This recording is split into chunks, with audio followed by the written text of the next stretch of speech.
রাত্রে আমাদের এলাকায় প্রচুর পরিমাণ বৃষ্টি এবং শিল হচ্ছে। এই শিল এবং ঝড় বৃষ্টি হওয়ার কারণে কৃষকের অনেক ক্ষতি হয়ে গেছে।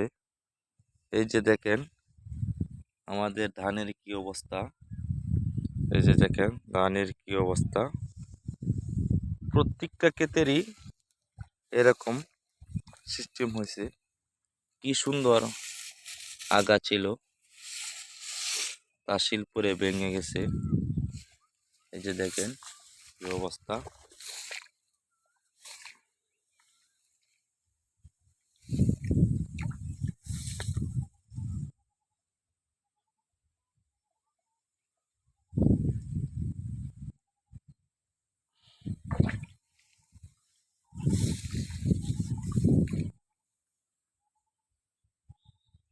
যাই হোক, আমাদের এরকম ক্ষতি হয়েছে, অনেকের অনেক আরো কিছু ক্ষতি হয়েছে। কেউ মন খারাপ করব না, সকলেই আল্লাহর কাছে শুকরিয়া আদায় করব। আলহামদুলিল্লাহ।